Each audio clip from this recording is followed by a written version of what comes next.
अरुणाचल को वाटर बम से डुबोने चला था चीन, लेकिन मोदी की धोबी पछाड़ से उल्टा पड़ा दांव। चीन की सबसे बड़े हाइड्रो पावर प्रोजेक्ट को मुंहतोड़ जवाब। भारत के गेम प्लान का दीवाना हुआ अमेरिका और फ्रांस। दोस्तों, युद्ध को लेकर आपने अक्सर एटम बम सुना होगा, लेकिन कभी वाटर बम सुना है? शायद नहीं सुना। लेकिन चीन भारत के खिलाफ ऐसा ही बम बना रहा है, जो एक ही झटके में सीमा से उस पार से चला तो फिर पूर्वोत्तर का बचना मुश्किल है, क्योंकि चीन का ये बम भारत की सीमा के बेहद करीब है और ब्रह्मपुत्र नदी की चाल बदलने वाला है। इससे आप बस इतना समझ सकते हैं कि इससे हमारे पूर्वोत्तर भारत का बड़ा हिस्सा देखते ही देखते बाढ़ या फिर सूखे की गिरफ्त में चला जाएगा। लेकिन मोदी सरकार ने मौका देखते ही चीन की इस चाल पर हथौड़ा मार दिया। मतलब चीन भारत को जिस डर से डरा रहा था कि कभी वो पानी रोक देगा और कभी इतना पानी छोड़ेगा कि अरुणाचल प्रदेश डूब जाएगा, वो खुद अब भारत की प्लानिंग से, या ठीक से कहें तो भारत की बांध प्लानिंग से खौफ में जी रहा है। दोस्तों, अब भारत ने चीन नामक रावण के वध की तैयारी शुरू कर दी है और उसके वध की तैयारी शुरू हुई है एक ऐसे रामबाण बांध से, जिसके बारे में आज हम आपको बताने वाले हैं। चीन ने यारलुंग सांगपो रिवर पर, यानी जो भारत में ब्रह्मपुत्र कहलाती है, जिससे अरुणाचल प्रदेश और असम में पानी की आपूर्ति की जाती है, उसके ऊपर चीन ने बांध बनाने का काम शुरू किया हुआ है। बांध की क्षमता 60,000 मेगावाट है। चीन ये बांध ऐसी जगह पर बना रहा है कि भारत की रातों की नींद उड़ गई है। इस बांध के बन जाने के बाद चीन ब्रह्मपुत्र नदी के पानी को डाइवर्ट करेगा। भारत में बाढ़ भी ला सकता है और सूखा भी ला सकता है।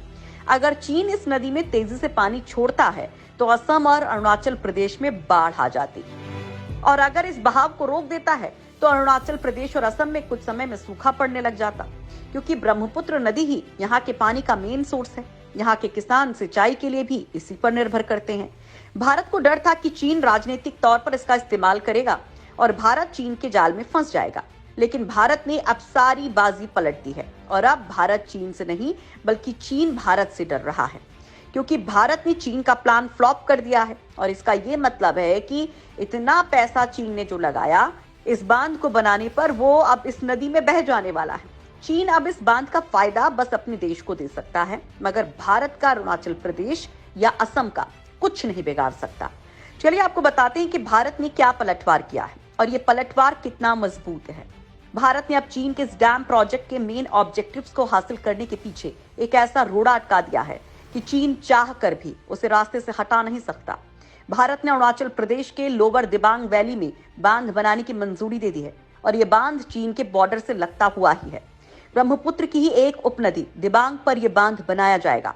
आपको बता दें कि अरुणाचल प्रदेश और असम की पानी की जरूरतों पर भी काम करेगा और राजनीतिक तौर पर भी काम करेगा। अरुणाचल प्रदेश सरकार को इस परियोजना के पूरा होने के बाद 12% बिजली मुफ्त में मिलेगी। इसके अलावा 1% बिजली 11.2 करोड़ यूनिट स्थानीय क्षेत्र विकास कोष LADF में दी जाएगी। मुफ्त बिजली और स्थानीय क्षेत्र विकास निधि को मिलाकर इस योजना से प्रदेश सरकार को करीब 26,785 करोड़ का फायदा होगा। चीन को भारत के साथ कुछ दुर्दशा करने से रोकने के लिए भी मंगलवार को ये बांध बनाने की मंजूरी मिली है और ये आज तक का सबसे बड़ा हाइड्रो पावर प्रोजेक्ट बताया जा रहा है। इसका नाम दिबांग मल्टीपर्पज प्रोजेक्ट रखा गया है।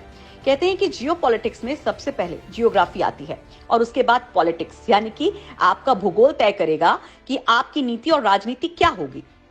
अब आपको इस बात का एहसास हो गया होगा कि चीन किस तरीके से ब्रह्मपुत्र नदी के पानी को वाटर बम के रूप में इस्तेमाल कर सकता है, जो स्थानीय राजनीतिक से लेकर के भारत के राष्ट्रीय सामरिक दृष्टि से बड़ी समस्या पैदा कर सकता है।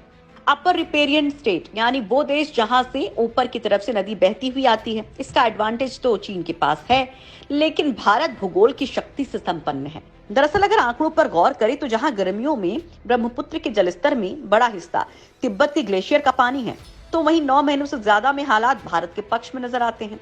यही वजह है कि मंगलवार को भारत ने अब तक का सबसे बड़े हाइड्रो पावर प्रोजेक्ट को मंजूरी दे दी है। पूर्वोत्तर भारत के विकास के लिए पावर चाहिए और इसी पावर की बढ़ती डिमांड के कारण सरकार ने यह प्रोजेक्ट बनाने का फैसला किया है। आपको जानकारी के लिए बता दें कि यह project national hydro electric power corporation limited के जरिए बनाया जा रहा है। सरकार का यह भी कहना है कि इस मॉन्टेनियस नॉर्थ ईस्टर्न रीजन में पावर की डिमांड भी बहुत ज्यादा थी, इसलिए इस प्रोजेक्ट को तो मंजूरी मिली ही थी। ये national hydro electric power corporation की NHPC लिमिटेड द्वारा डेवलप किया जा रहा है। इस हाइड्रो पावर प्रोजेक्ट की कैपेसिटी 2800 मेगावाट होगी। दोस्तों, इस प्रोजेक्ट के पूरा होने के बाद ऐसा अनुमान है कि अरुणाचल प्रदेश और असम में बाढ़ आने की संभावना को बहुत कम किया जा सकेगा, यानी कि कंट्रोल किया जा सकेगा। इस प्रोजेक्ट को लगभग 319 बिलियन रुपए की इन्वेस्टमेंट की अप्रूवल मिली है और ये प्रोजेक्ट इतना बड़ा है कि इसे पूरा करने में 9 साल लग जाएंगे। और इस प्रोजेक्ट में क्या क्या कंस्ट्रक्शन किया जाएगा, जरा वो भी सुन लीजिए। एक कंक्रीट ग्रेविटी डैम जिसकी ऊंचाई 278 मीटर होगी और कहा जा रहा है कि इसकी नींव भी सबसे गहरी होगी। 6 horse shoes shaped headrest tunnel जिसकी लंबाई 300 मीटर से 600 मीटर होगी और इनके डायमीटर लगभग 9 मीटर रहेगा। हेडरेस टनल को प्रेशर टनल भी बोला जाता है, जिसका उपयोग हाइड्रो पावर प्रोजेक्ट में किया जाता है। इसके साथ ही 6 horse shoes shaped tail race tunnel भी बनाए जाएंगे और इसकी लेंथ 320 मीटर से 470 मीटर तक होगी। इसके अलावा एक अंडरग्राउंड पावर हाउस भी बनाया जाएगा। इस बांध को मल्टीपर्पज कहा जा रहा है क्योंकि ये एक storage based hydro electric venture है। ब्रह्मपुत्र नदी में मानसून के मौसम में एयर फ्लो की वजह से बाढ़ होना आम बात है। खासकर असम के लोगों के लिए ब्रह्मपुत्र नदी कई बार एक वरदान तो मानी जाती है, लेकिन मानसून में किसी अभिशाप से कम नहीं होती। लेकिन ये प्रोजेक्ट ब्रह्मपुत्र नदी से जुड़ी सारी समस्याओं की चाबी है। खबरों की माने तो ये भारत का सबसे ऊंचा और मजबूत डैम होगा। दोस्तों, ये दावा किया जा रहा है कि ये हाइपर पावर प्रोजेक्ट पूरे साल इलेक्ट्रिसिटी की 11,222 मिलियन यूनिट जनरेट कर पाएगा, जिससे यहाँ के निवासियों की जरूरतों को पूरा किया जा सकेगा। वहाँ के स्थानीय लोगों की बिजली की मांग भी काफी बढ़ गई है और बहुत समय से सरकार के सामने ये जरूरत रखी गई है। अरुणाचल प्रदेश और असम के लोगों की भलाई करना ही इसका इकलौता उद्देश्य नहीं है। माना जा रहा है कि ये बांध बनाने का फैसला, इसकी मंजूरी चीन के लिए एक संदेश, एक चुनौती है कि भारत किसी से डरने वाला नहीं है। दोस्तों, भारत सरकार ने लंबे समय तक इन LAC लोकेशंस को इग्नोर किया और इसी का नतीजा है कि अब चीन को हमेशा से अरुणाचल प्रदेश को तिब्बत का हिस्सा बताता आया है और इस जगह को हड़पने के लिए यहाँ पर निर्माण किए जा रहा है, जिससे अरुणाचल प्रदेश की सीमा में घुसने की कोशिश कर रहा है।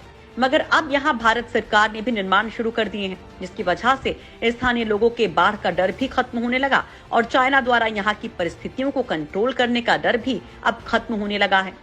भले इस प्रोजेक्ट को पूरा करने में 9 साल लगेंगे, लेकिन चीन अभी से बड़ी चिंता में आ गया है। आपको बता दी कि लंबे समय से ये बात बहुत सी कंट्रोवर्सी से घिरी हुई है।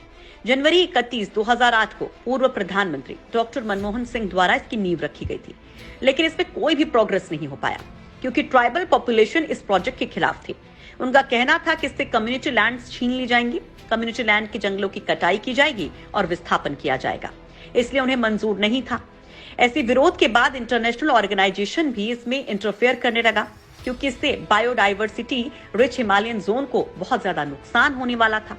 ऐसा कहा जा रहा था कि इस प्रोजेक्ट की कीमत पर्यावरण को चुकानी होगी, जो स्थानीय लोग अफोर्ड नहीं कर सकते। ऐसे विरोध के बाद मिनिस्ट्री ऑफ एनवायरनमेंट की forest advisory committee forest climate change ने इसे 2013 में रिजेक्ट कर दिया और 2014 में उसे दोबारा रिजेक्ट कर दिया।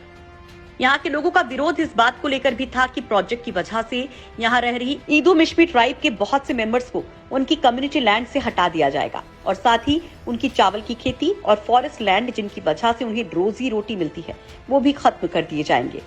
इन सभी वजह से प्रोजेक्ट अटका रहा, लेकिन धीरे धीरे सरकार ने एक एक करके सभी इश्यूज के लिए लॉज और गाइडलाइंस बनाई और लोगों को आश्वासन दिया कि उन्हें प्रॉपर कंपनसेशन दिया जाएगा और समझाया कि कैसे ये प्रोजेक्ट सिर्फ उनके लिए ही नहीं, देश के लिए भी जरूरी है। अब फाइनली से अप्रूवल मिल गया है और अब ये डैम बनाया जाएगा। दोस्तों, आपको क्या लगता है कि अब इसमें चीन कोई नई चाल चलेगा?